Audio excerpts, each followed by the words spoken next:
Kalena Dhamma Sakaca Eta Manggalamutamang. Membahas Dhamma pada saat yang sesuai, itulah berkah utama. Berbagi pengetahuan seputar pandangan dalam Buddha Sasana. Belajar bersama Dhamma ajaran Buddha. Perbincangan sehubungan dengan pelaksanaan praktek Dhamma. Inspirasi, motivasi, filosofi hingga jalan hidup. Kesemuanya akan kita bahas dan pelajari bersama dalam konten ini. Karena dengan belajar akan membawa kita mencapai kebebasan.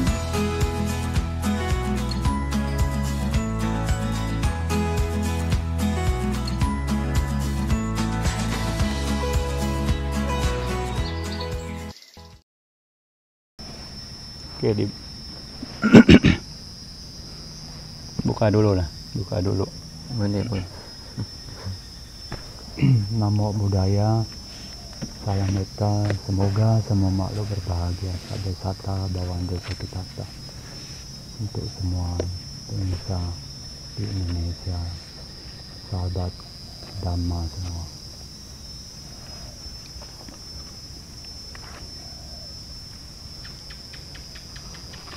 Untuk hari ini tanggal berapa ini? 7. 7 ya. Hari Jumat. Hari Jumat tanggal 7 2024. Kesempatan kali ini kita coba bahas Dhamma Sakaca lagi ya. Setelah minggu lalu juga sudah membahas Dhamma Sakaca. Ini minggu ini juga membahasnya hari Jumat ini. Untuk menemani atau menyempatkan sela waktu agar para Buddha Mamaka, sebagian upasaka upasika yang akan berlibur juga dapat mendapatkan pelajaran-pelajaran penting dalam Dhamma. Untuk tema kali ini juga belum dipersiapkan. Kebetulan kemarin juga ada calon biku dari Indonesia datang ke wihara kita. Nah, mungkin besok juga jadi akan ada bimbingan untuk calon biku tersebut. Nah, untuk hari ini pembahasan kita mungkin akan di lingkup yang kiranya masih di luar kepala lah, masih cukup untuk bisa ditelaah. Di sini ingin menanyakan terlebih dahulu ya pandangan kepada kedua Bante untuk kita bahas seputar yang namanya itu perencanaan hidup. Nah, karena mungkin banyak dari kita yang hidup di dunia ini seakan tidak memiliki perencanaan, tidak memiliki cita-cita, tidak memiliki visi misi akan apa sebenarnya yang ingin dicapai dalam hidup ini, ingin menjadi seperti apa dalam kehidupan ini, apakah sajakah yang ingin diraih dalam hidup ini. Nah, jadi seakan kurang begitu jelas arah tujuan hidupnya. Nah, makanya di sini ingin menanyakan kepada para Bante, kira-kira pandangan dari para Bante ini seputar seberapa penting sih kita memiliki perencanaan di dalam menjalani hidup di dunia ini. Ya, silakan coba dari Bante Rizky dulu sampaikan pandangannya ya. Ya, pandangan saya mengenai perencanaan dalam hidup kita adalah ketika kita di dalam hidup kita ada perencanaan, ada rencana.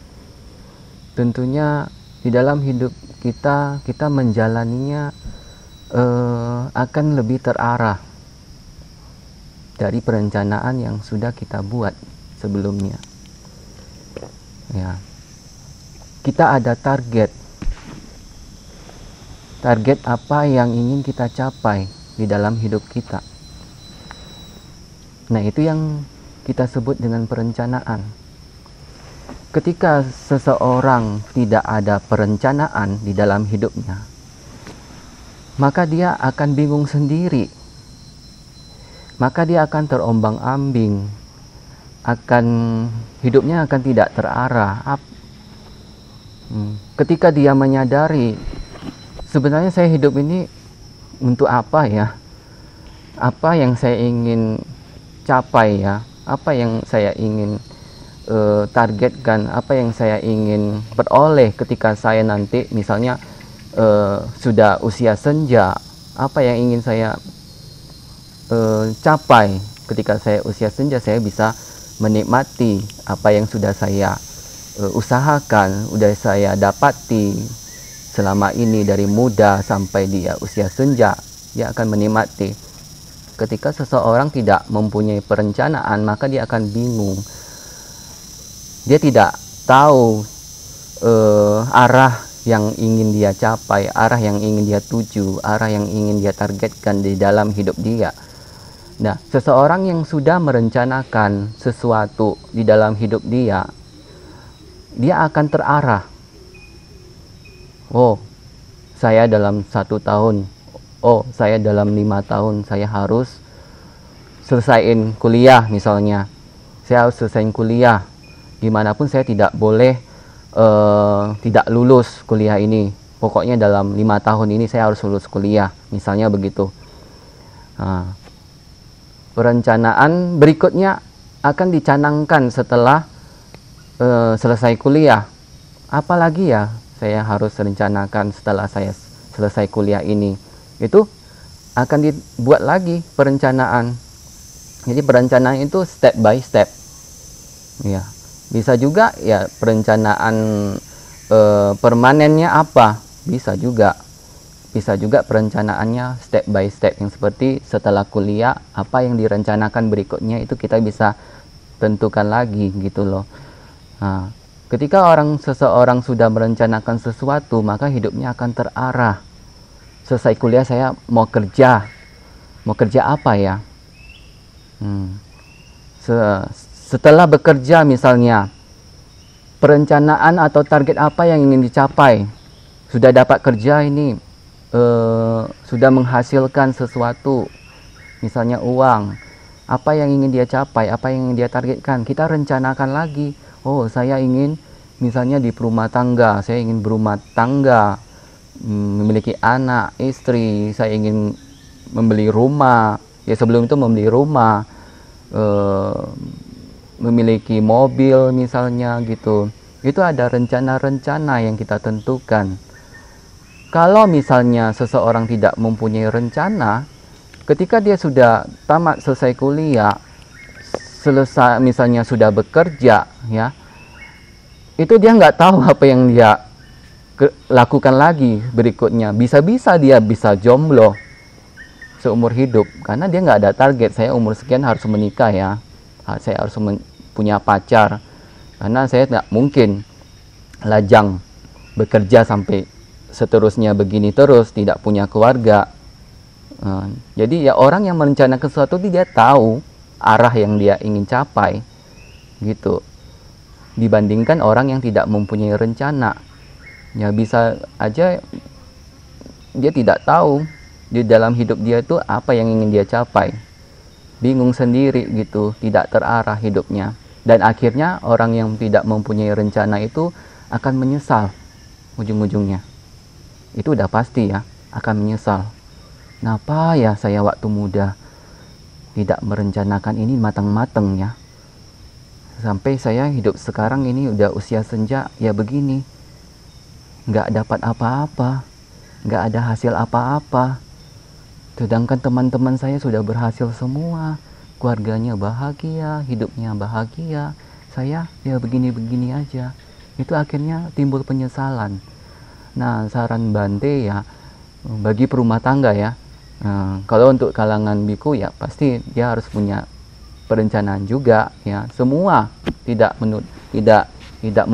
melihat dia itu sebagai apa, tapi kita sebagai manusia itu harus wajib mempunyai perencanaan.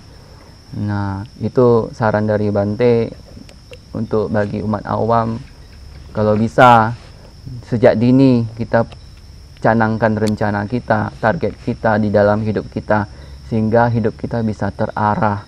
Apa yang kita capai di dalam hidup kita, itu kita tahu jelas apa yang kita ingin capai. Tujuan kita tahu tujuan kita. Itu mungkin sedikit dari Bante ya. Ya, selanjutnya silakan Bante Bun. Ya, saya ingin mengutarakannya masih dalam konteks ajaran Buddha Dhamma, misalnya sebagai dalam rumah tangga. Mereka banyak yang merencanakan akan ini begini. Kadang perencanaan itu juga tidak sesuai dengan hasil, walaupun sudah mereka rencanakan tidak sesuai. Mereka yang harapannya kadang hasilnya yang dia rencanakan tidak sesuai juga banyak. Jadi di dunia ini memang tidak pasti kehidupan sebagai manusia itu. Jadi mungkin bagi mereka yang dia punya batin lebih dewasa, dia lebih mengenal Buddha Dhamma, mungkin dia lebih matang, walaupun berumah tangga dia siap untuk menghadapi itu. Dan juga sebagai seorang biku juga, dia juga harus merencanakan sesuatu yang baik bagi dirinya. Sama juga halnya dengan berumah tangga, cuma berbeda mungkin dia punya misinya itu. Berumah tangga ingin sukses, ingin kaya, ingin bahagia, tapi itu apakah mungkin bisa bahagia yang seperti apa, itu agak rumit, mungkin panjang itu agak bahasnya itu.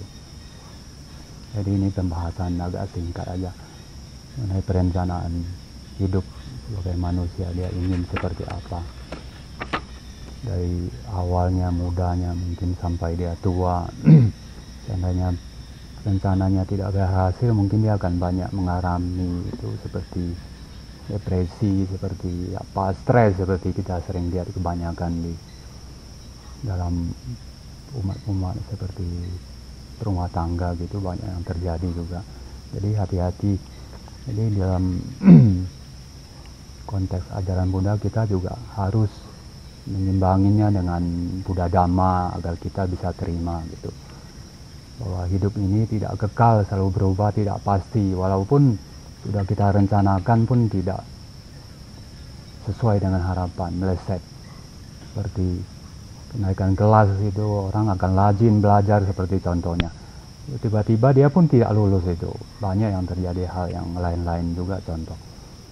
Jadi mengenai perencanaan ini di dunia ini, samsara ini tidak ada yang pasti, tidak bisa kita tebak itu. Mungkin yang ada berhasil, mungkin sesuai dengan harapan, mungkin dia punya itu jasa pahala yang bagus, dia akan hidup sukses, bahagia mungkin. Jadi seperti itulah dunia itu, gambarannya begitu. Ya, sebagai biku juga harus itu kokoh, dia punya perencanaan, dia punya itu juga harus matang. Semua harus juga ada usaha yang kuat, wirya gitu. Tidak semata-mata hanya merencanakan saja. Juga melihat dari kadang parami kita berbuah bagus, ya dia akan mendukung. Tapi kalau parami tidak mendukung, dia juga akan mengecewakan. Mungkin begitu saja, sekian.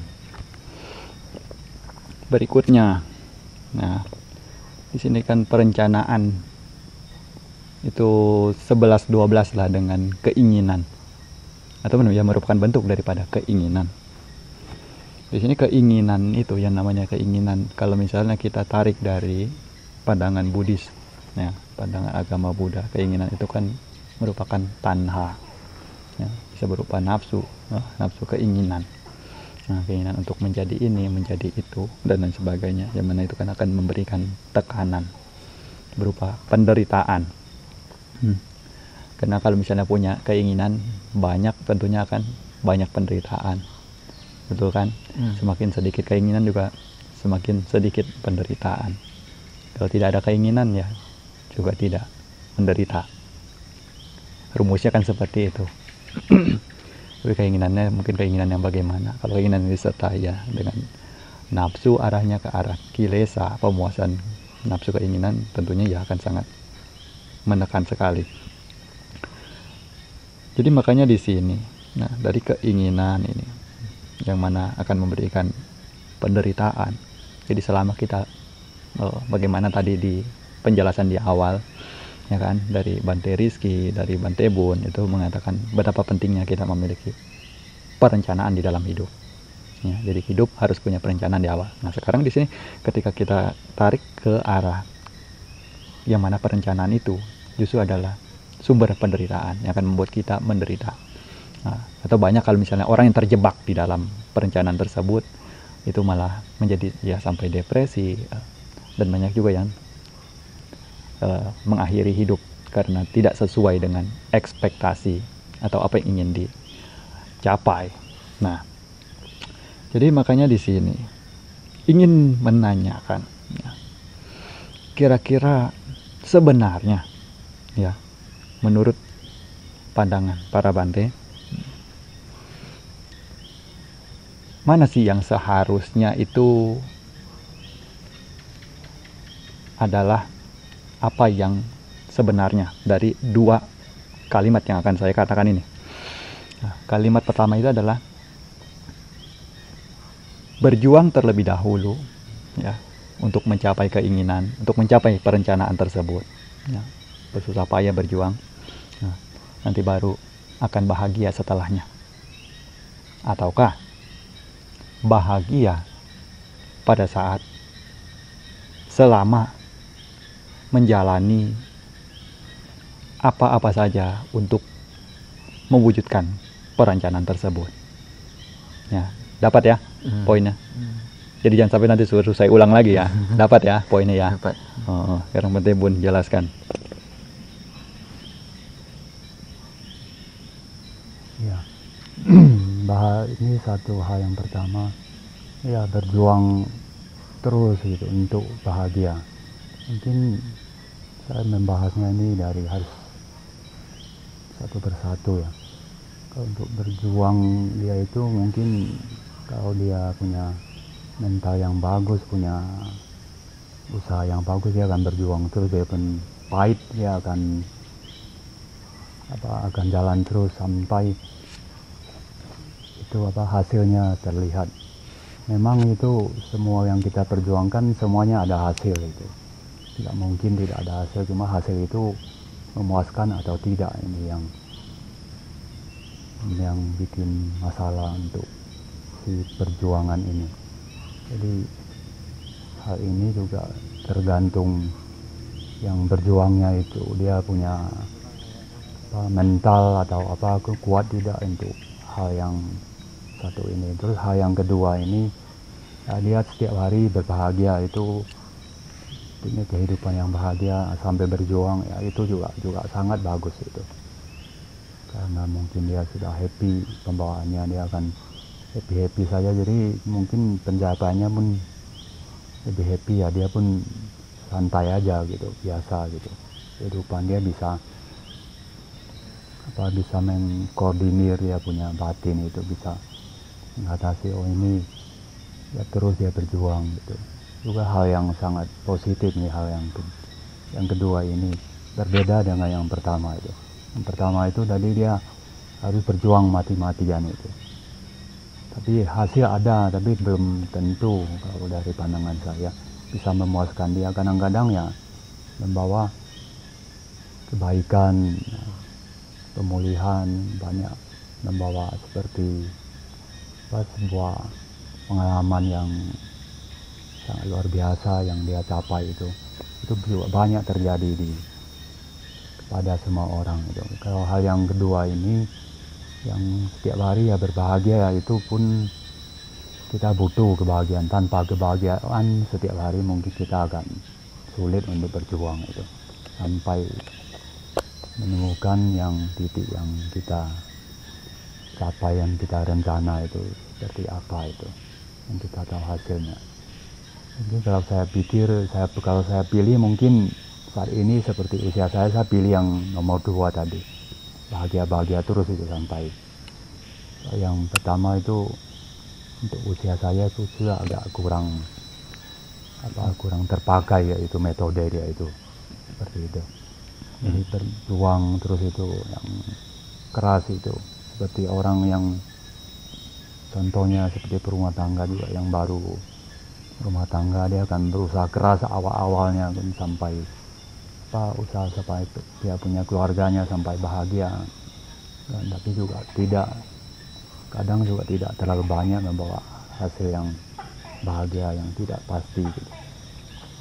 Jadi yang metode kedua dia hanya bahagia-bahagia setiap hari, ya, dia akan mencapai melalui aktivitasnya itu seperti santai bahagia, itu tidak banyak pikiran-pikiran yang negatif itu tiap hari, dia harus melalui bahagia. Itu juga sangat baik itu yang metode kedua ini. Saya sangat setuju yang metode kedua ini, karena sebagai biku harus juga bahagia. Kalau tidak bahagia agak sulit untuk bersosialisasi di lingkungan seperti kita harus bermeditasi. Kalau ada stres atau kita agak sulit untuk meditasi, mungkin akan kacau sana sini itu, seperti kita akan bikin ini bikin itu yang bikin teman-teman kesal, seperti banyak hal yang terjadi begitu. Ya, itu saja pandangan saya. Jadi dari pandangan Bante Bun, beliau pilih yang poin kedua. Ya, sebelum nanti kita tahu Bante Rizky akan punya pendapat lain atau bagaimana. Nah, jadi beliau ini secara pernyataan, ya, beliau pilih yang senang-senang dulu. Nah, nanti lihat belakang bagaimana.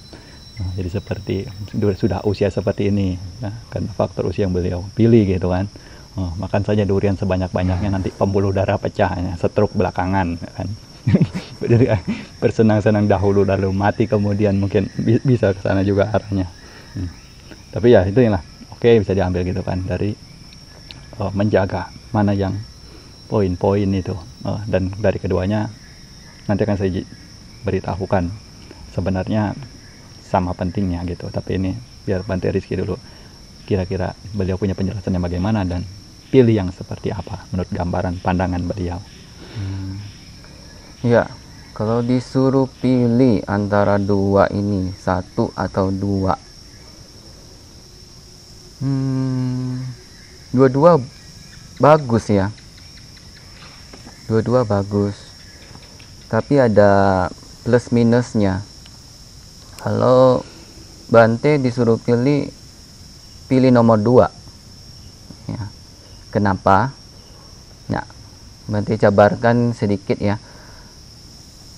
Kalau pilih nomor 2, bahagia dalam mewujudkan perencanaan itu ya. Ketika kita bahagia dalam menjalani apa yang sudah direncanakan, sehari-hari itu kita enjoy ya. Tidak ada pressure di situ, tidak ada tekanan, tidak ada sesuatu yang memaksa batin ini untuk supaya mewujudkan perencanaan itu harus perfect, harus the best gitu. Tidak ada pressure di situ. Kita menjalaninya santai, benar yang kata Bante Bun. Kita jalaninya santai. Tidak ada tekanan di situ. Tekanan terhadap batin itu tidak ada. Ya. Kita menjalaninya enjoy setiap hari. Oh, hari ini saya harus begini. Oh, besok saya harus begini. Oh, lusa saya harus begini. Untuk menjalaninya itu santai, tidak ada pressure, tekanan. Santai aja. Bahagia dalam mewujudkan perencanaan itu. Akhirnya ketika mendekati pencapaian hasil dari perencanaan itu, kita tetap bahagia walaupun hasil yang direncanakan itu tidak memuaskan, bahkan tidak tercapai pun it's okay. Saya tetap bahagia karena awalnya saya menjalani juga bahagia, walaupun hasilnya nanti ujung-ujungnya tidak memuaskan, bahkan jelek ataupun tidak tercapai perencanaan yang kita ingin capai, it's okay. Saya tetap bahagia menjalaninya. Nah, yang dibandingkan kalau nomor 1 itu penuh perjuangan ya. perjuangan dalam mewujudkan perencanaan. Nah, minusnya apa? Ketika kita berjuang untuk mencapai perencanaan yang kita sudah tetapkan, yang sudah kita tentukan, hari demi hari itu kita akan, karena konteksnya berjuang ya, konteksnya berjuang, hari demi hari itu kita pasti sedikit ataupun banyak ada tekanan di situ. Namanya berjuang ya. Mau terjatuh pun saya akan bangkit lagi. Mau terjatuh di lumpur pun saya akan bangkit lagi. Saya akan bersihkan badan saya dari lumpur.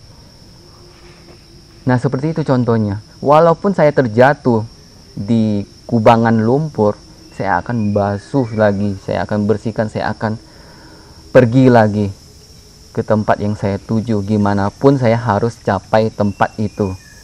Itu penuh perjuangan di situ, penuh luka-luka di situ, dan tentunya ada tekanan terhadap batin di situ untuk mencapai, berjuang hari demi hari mencapai perencanaan itu. Ketika sampai ke akhir perencanaan tidak memuaskan atau tidak tercapai dengan apa yang kita targetkan, itu bahkan akan memunculkan depresi, stres yang sangat berat. Itu banyak contohnya. Itu plus minusnya di situ antara dua ini. Nah, kalau orang yang tidak bisa mengontrol atau mengatasi dirinya sendiri ketika kondisi ini muncul di akhir dari pencapaian perencanaannya itu, misalnya kita katakan tidak sesuai dengan yang dia rencanakan, hasilnya sangat buruk, bahkan tidak tercapai, itu maka orang tersebut bisa depresi, bisa stres, bahkan bisa yang tidak bisa mengontrol dirinya bisa gila. Nah, itu ada plus minusnya, tapi tidak pukul rata ya, Bante tidak pukul rata. Ada juga yang bisa mengontrol dirinya. Itu tergantung individu masing-masing. Yang bisa mengontrol dirinya ya dia bisa, ya oke, kalau nggak bisa capai pun dari perjuangan awal saya, dari awal sampai akhir begini ya tetap hancur begini, ya udah. Itu yang bisa mengontrol diri. Tapi kalau yang tidak bisa mengontrol diri, dia yang tidak bisa menerima, itu bahkan bisa stres ya, depresi. Nah, itu plus minus dari yang kedua ini. Jadi kalau misalnya saran Bante ya harusnya pilih nomor 2 ya. Gitu. Terima kasih. Satu pendapat ya, berarti satu pandangan. Ini tolong Bante jelaskan ya, kedua Bante jelaskan mengenai arti dari kebahagiaan semu lah, atau kebahagiaan palsu. Nah, dengan kebahagiaan yang lebih kekal, walaupun tidak kekal tapi lebih kekal, karena umumnya banyak di dalam lingkungan masyarakat pada zaman saat ini, yang mana kita cenderung arahnya itu selama mengejar keinginan, mengejar yang sudah tahu rencana hidupnya akan kemana, tetapi berbalik malah justru mengejar kebahagiaan yang tidak ada gunanya, yang malah justru akan semakin menjauhkan dari pencapaian tersebut. Semisalkan terlalu banyak ke tempat-tempat hiburan untuk menghibur diri, atau pergi ke tempat-tempat yang mana arahnya itu untuk menghilangkan stres ya, seperti untuk minum minuman keras dan lain sebagainya. Ini merupakan kebahagiaan juga didapat dari sana ya ada, tapi kebahagiaan itu kebahagiaan yang saya katakan semu itu. Jadi manis di awal, jadi nanti akan ada dampaknya. Dan ini kebahagiaan yang lebih kekal itu maksudnya kebahagiaan yang lebih panjang. Jadi di sini ingin memberikan kesempatan kepada para Bante ya, untuk berbagi pandangan seputar kebahagiaan yang palsu ini, yang semu ini ya, dengan kebahagiaan yang lebih kekal, lebih panjang. untuk dijelaskan dari kedua macam kebahagiaan ini ya. Nah, silakan Bante Rizky dulu lah. Ya, kebahagiaan semu sama kebahagiaan yang ini ya, beda ya, sangat beda antara dua ini. Kebahagiaan semu yang Bante Peter contohkan seperti itu, ya seperti itu. Hanya kebahagiaan yang bisa kita rasakan temporary aja, sementara aja ya. Setelah keluar dari zona itu ya balik lagi, penderitaan lagi yang dia rasakannya. Ini tidak akan habisnya kebahagiaan semu itu. Mungkin Bante bisa contohkan yang lain, misalnya lagi misalnya anak sekolah, 2 hari lagi mau ujian, stres nih, dia stres, belajar seharian, belajar mati-matian ya di kamar, sampai kesel sendiri. Banyak yang harus dipelajari untuk apa, biar ada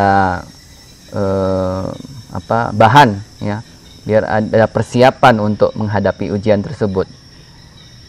Jadi gondok sendiri karena terlalu banyak yang harus dia pelajari ya bagi anak sekolah. Nah, ketika ada kawan-kawan mengajak untuk hang out lah, misalnya namanya si A lah begitu. Nanti bilang contohnya si A. Yuk kita jalan-jalan hangout ke kafe yuk. Yuk karaokean yuk. Nonton bioskop yuk. Ke shopping mall yuk, kita shopping beli sesuatu gitu. Nah, oke lah. Saya udah suntuk ini belajar seharian gitu. Udah suntuk. Kesel banget katanya. Kesel banget tiap hari saya harus belajar, banyak yang dipelajari lagi. Nanti hari pertama ujian matematika lagi. Oke, dia ikutin saran kawannya, hangout. Pergi ke shopping mall, belanja, pergi nonton, pergi makan-makan ya, pergi ke kafe, duduk-duduk. Nah, ketika dia pergi sama kawan-kawannya itu kebahagiaan semu. Dapat ya perbedaannya ya, dapat ya.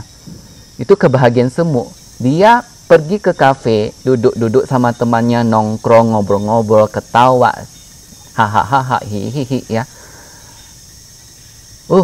Enjoy, senang, bahagia waktu itu, momen itu.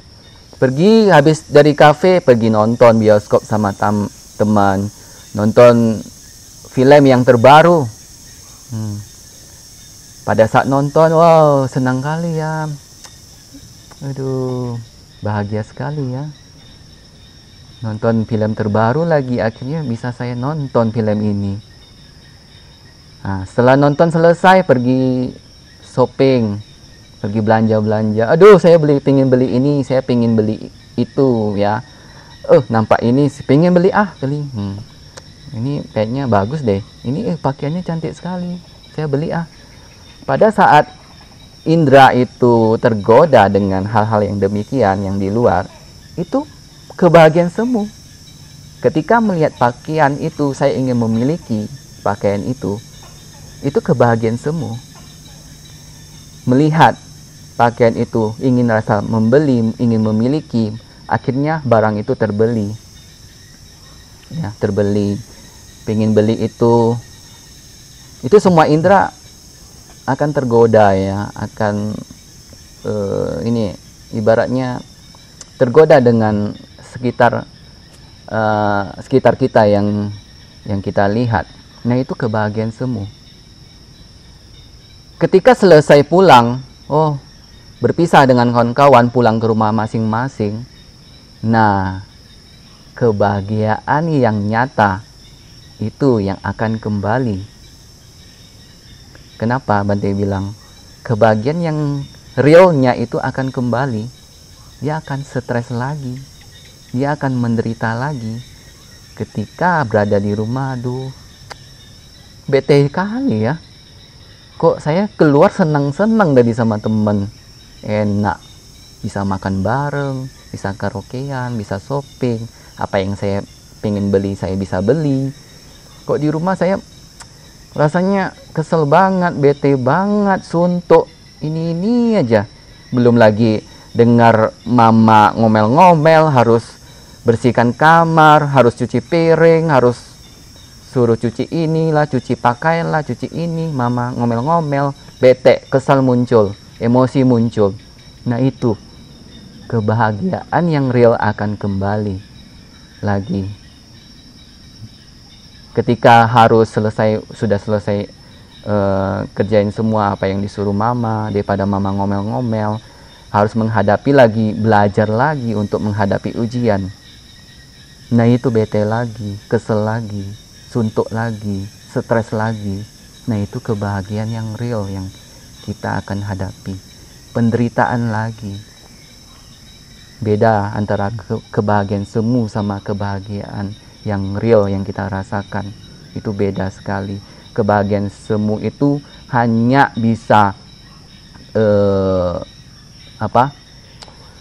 ibaratnya kita bisa rasakan kebahagiaan semu itu hanya singkat, tidak bisa lama. Tapi kita ingin bahagia selamanya. Setiap waktu kita ingin bahagia. Kapan saja kita ingin bahagia, tapi tidak bisa. Itu kebahagiaan semu. Kebahagiaan yang kita ingin dapatkan itu adalah kebahagiaan yang real, yang terjadi di batin kita. Itu baru kebahagiaan yang real, yang terjadi di batin kita. Itu yang harus kita capai. Kebahagiaan yang sebenarnya, itu yang harus kita capai. Kebahagiaan yang sebenarnya itu ketika kita capai, itulah kebahagiaan yang ingin kita dapati, yang kita ingin peroleh, kita miliki di dalam hidup kita. Nah, itu perbedaannya. Terima kasih. Oke, silakan Bante Bun. Ya, ini kebahagiaan yang pertama tadi sudah seperti dibahas sama Bante Rizky, seperti pergi untuk mencuci mata. Kebahagiaan semu ini mungkin sangat banyak ya di dunia ini.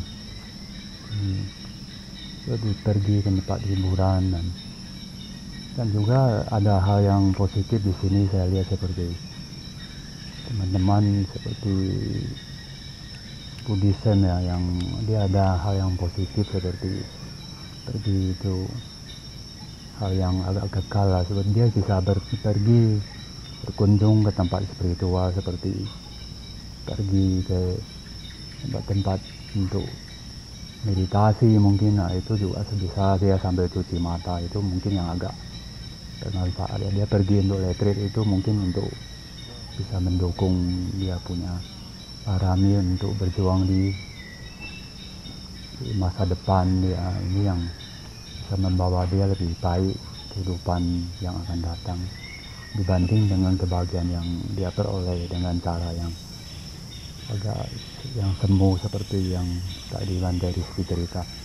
Pergi ke kafe, ke klub gitu, itu lebih tidak begitu bermanfaat dan menimbulkan penyesalan. Mungkin yang jalan-jalan seperti itu agak salah ya, seperti yang jalan-jalan cuci mata yang sambil berspiritual, seperti pergi retreat meditasi ke luar negeri mana-mana. Dan ini saya waktu masih berumah tangga, saya banyak bertemu teman-teman yang mereka yang suka begini, yang sangat luar biasa ya. Mereka pergi retreat di mana ada guru-guru yang ngajar, pergi tempat spiritual, seperti mereka akan baca segala macam, melibur segala macam, bawa keluarga, seperti akan berdana kepada biku-biku pada saat yang tepat. Itu juga hal yang sangat positif seperti itu. Jadi dunia ini memang untuk kehidupan memang banyak yang semu, tapi yang untuk yang agak kekal ini agak sedikit ya, harus berhati-hati dalam memilih. Sepandai-pandainya kita harus menjadi pintar, itu seperti kita memahami ajaran Buddha Dhamma ini, terutama untuk Buddhis, dia mungkin akan lebih mengerti, lebih paham untuk teman-teman semua. Terima kasih.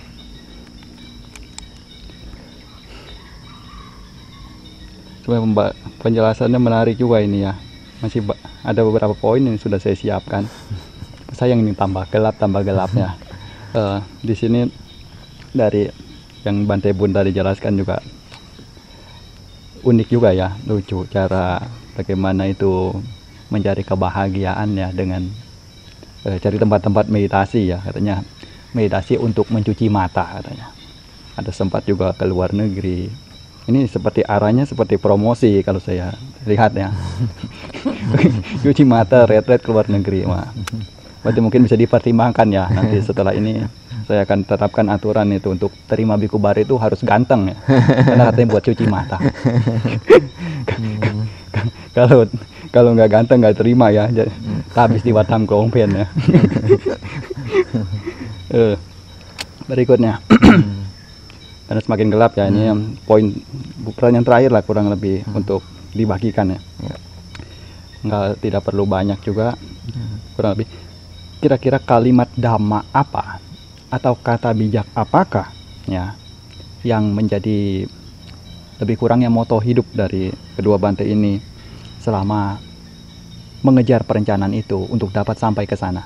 Karena kan sudah jelas dari awal kedua Bante ini tentunya memiliki perencanaan di dalam hidup. Nah, di sini jadi apa sih yang menjadi kalimat dhamma yang kiranya itu mengena gitu loh, dan dapat dibagikan untuk memberikan semangat agar para Buddha Mamaka itu semakin lebih yakin lagi, semakin lebih kuat lagi untuk mengejar apa yang direncanakan. Ya, tidak perlu panjang lebar ya, silakan Bante Bun.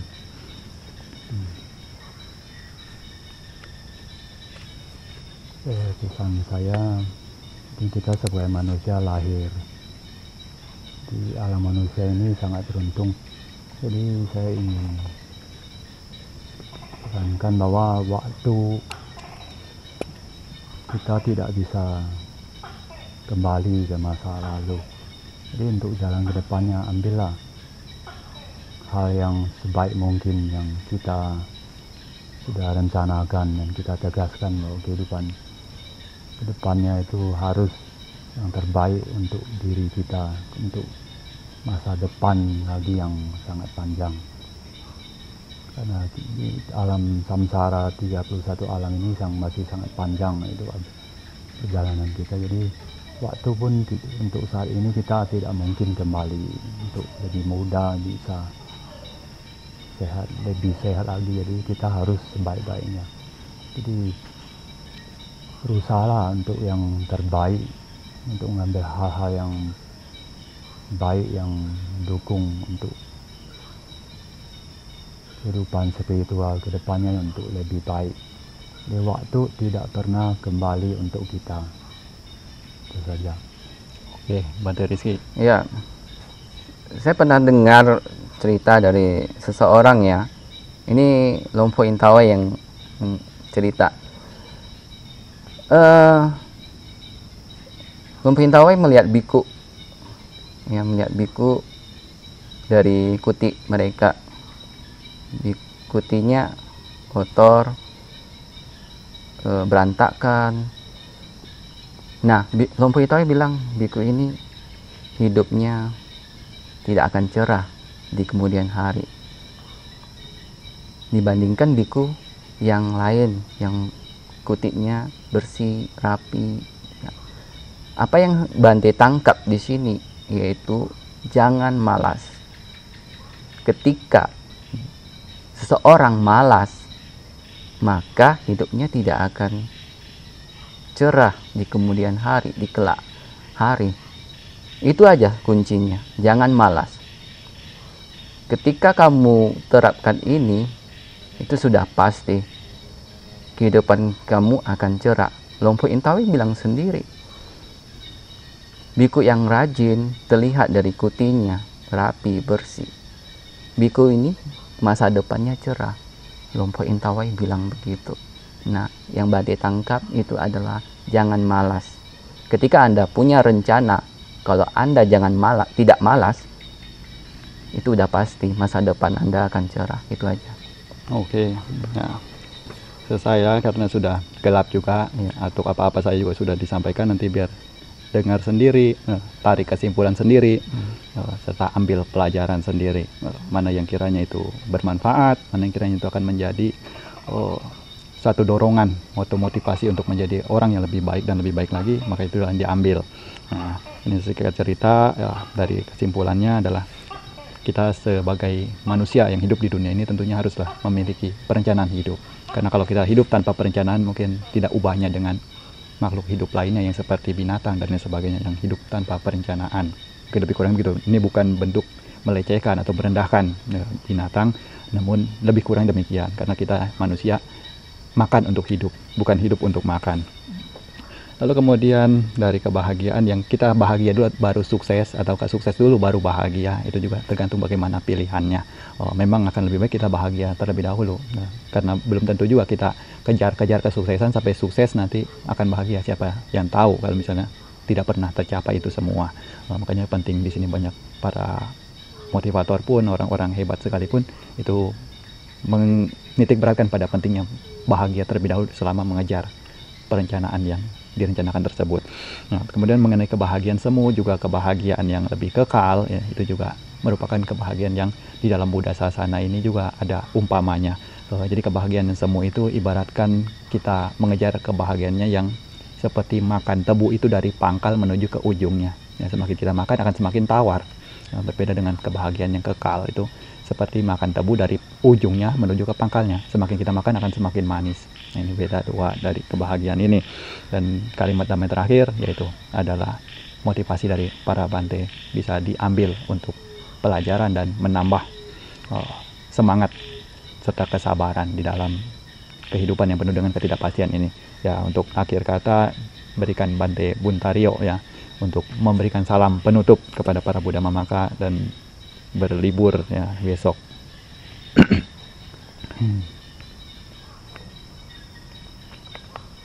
Salam metta dan damai sejahtera untuk semua pemirsa.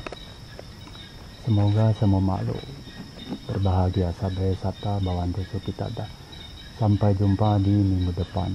Namo Buddhaya. Semua materi yang diperbincangkan bukanlah untuk ditelan mentah-mentah. Semuanya masih memerlukan proses penganalisaan lebih lanjut berdasarkan hukum kebenaran. Karena kami membahasnya berdasarkan pengetahuan, sudut pandang, serta opini yang dimiliki. Dan tujuan terselubung yang sebenarnya terdapat di sini adalah untuk bersama-sama memacu ketertarikan para Buddha Mamaka dalam mempelajari Dhamma, serta saling mengasah kebijaksanaan. Semoga kita semakin menambah wawasan dan bertambah maju di jalan Dhamma. Susu sang labate panjang. Bersungguh-sungguh mendengarkan dengan baik akan memperoleh kebijaksanaan.